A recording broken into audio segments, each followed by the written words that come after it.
Hello everybody and welcome to another SVC tutorial. And today I'm going to be showing you how to change and remove your RAM out of your computer. So here I have a Dell Inspiron 2650. It's a very old computer, just using it as an example. So before you do anything, you want to make sure it's unplugged from all power sources, just so you don't get shocked or anything. Then go ahead and flip it over.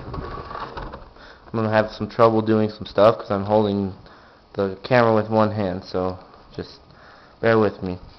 And on the back you'll see several panels.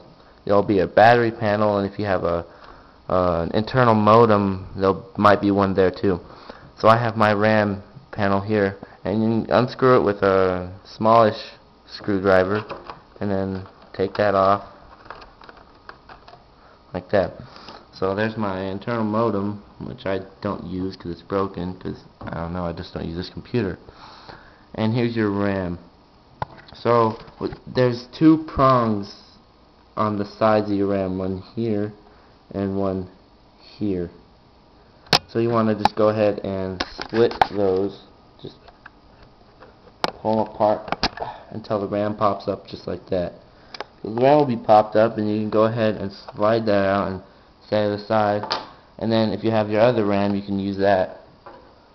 And make sure when you put this RAM back in, you put it in at the angle you took it out. So, or when you put the new one in, at least. So put it in at about a 45-degree angle, and it should just slide in. But don't push too hard because you might ruin it. And then once you've done that, just push it down and it'll click. And then you're done. Then just go ahead and put the casing back on, and you're good to go.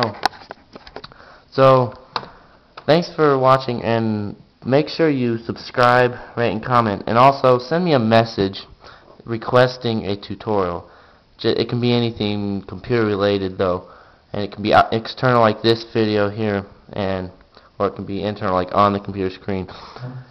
And one thing I wanted to add before I left is most computers, well, not most computers, but some people will watch this video and say, well, I only have one out here, and you may only have one that you can see. See, like this computer, there's this one here, but there's also one inside the computer that's not accessible. And there is a way to get to it, but it takes a lot of disassembling all the parts and taking off the keyboard, and I can't do that with this computer because it's not mine. So what you want to do is go to Google and Google search how to access the hidden RAM, and I found a pretty good video. It kind of showed me how to get to it, but yeah, you definitely want to check that out, man. Thanks for watching.